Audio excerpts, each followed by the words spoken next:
So,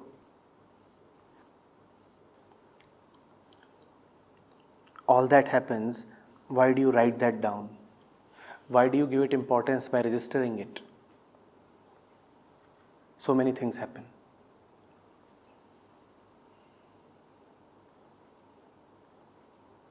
Even as I speak, you might have burped.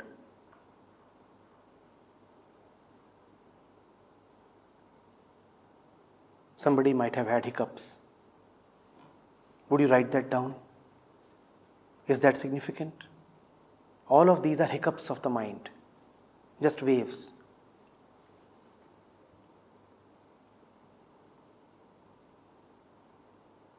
As I speak to you, I might just say, eh. Would you register that? How significant is that? How significant is that? Did you notice that right now, as I am speaking, I am rubbing my little finger against my thigh? Yeah, see? Here is my little finger, here is my knee, and I am rubbing my finger on my knee.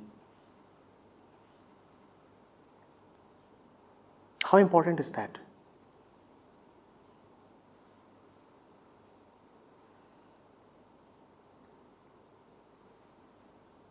Why notice it? All that you have written down is just there. The question to be asked is, why must it be in? Let it be there. Why must it be in? Why must it be in association with you?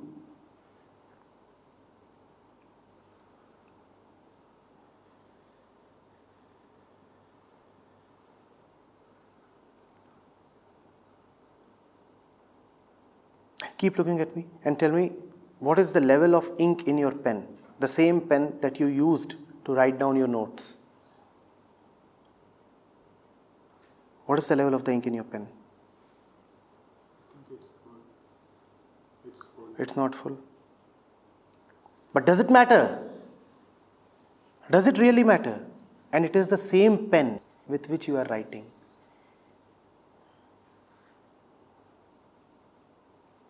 If the pen that writes need not be attended to, why must be the mind that has thought out what is written be given that kind of attendance? 1,000 things keep happening here and there, let them happen. Yes, the mind sometimes asks seemingly intelligent questions, sometimes foolish questions. Who are you, a waiter? To cater to all kinds of whims of the mind? Sir, what must I serve you next? And the bugger is asking for snacks at midnight. It's daybreak. And the esteemed guest is asking for desserts. And you are saying, but it is my duty to serve the mind. If the Honorable One has asked for desserts at 5 a.m., let me procure.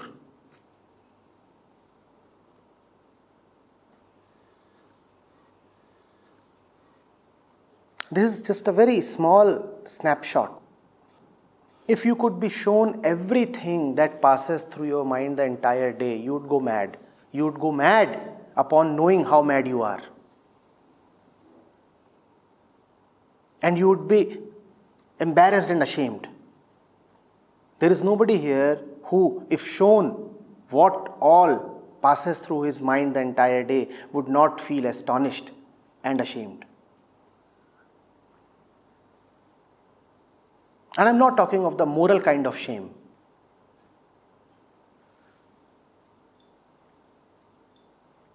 I'm talking about the humbling, the drubbing that comes when being defeated badly.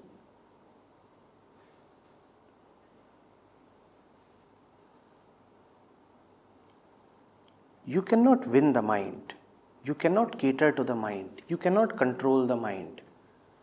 And you are not responsible for everything that this ancient mind does. 1,000 squirrels are sitting here. And 500 monkeys. And the extinct dinosaurs. And all the men and women of the world, living and dead and about to come. They are all sitting here in the mind. And they are all playing their mischief parallelly. Do you know what an enormous crowd it is? The entire universe is contained in your seemingly little mind.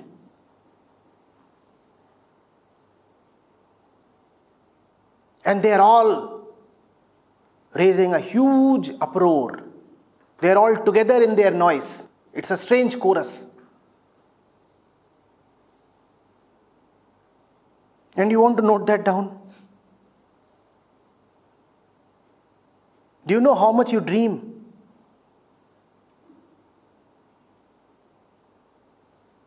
You just heard the dinosaur intervening?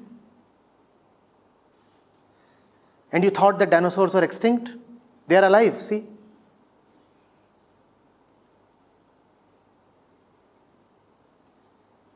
You really want to pay heed?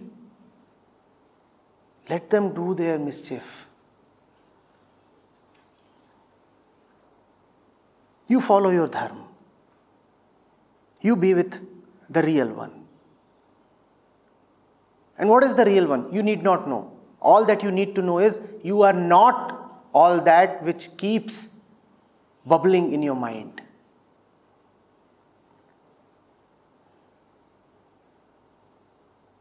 That much is enough. In fact, being with God means nothing more than being able to not identify with the noise in your head. Without God, that would anyway not have been possible. So if you are not identifying, you are anyway already with God.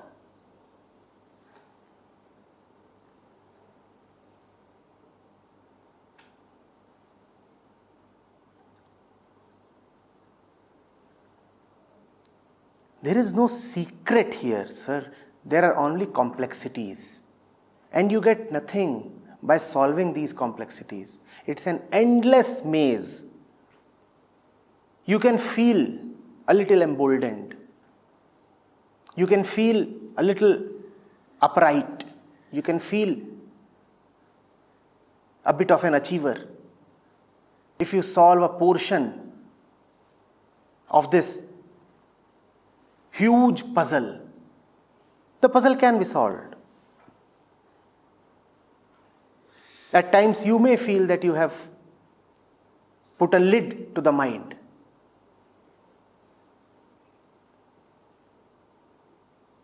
But the more you solve it, the more you see how expansive it is. It's of very little value trying to control the mind or shut down the mind or understand the mind. The mind has its own universe. The mind is the universe. The mind has a parallel life of its own. Let it live. Let it live. It is carrying the accumulated residue of an infinity of time.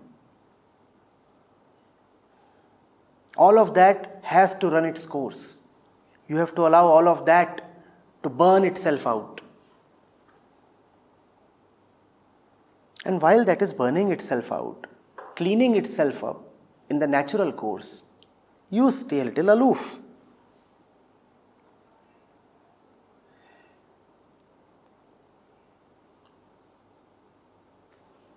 Let the dinosaur live its life. There are snakes in here. And there are rabbits afraid of wolves.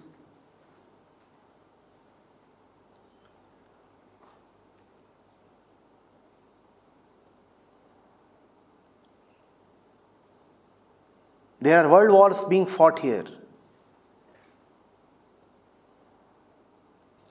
And there are old men and little kids They are all here.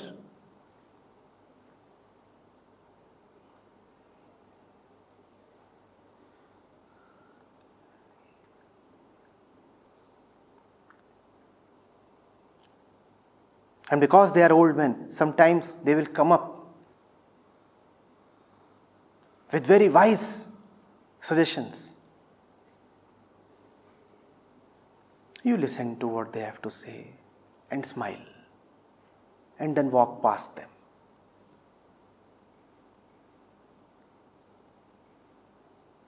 It's their job to talk you up. It's their job to talk you in.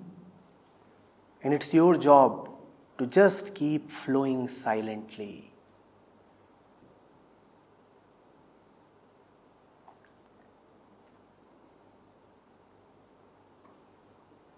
Hmm?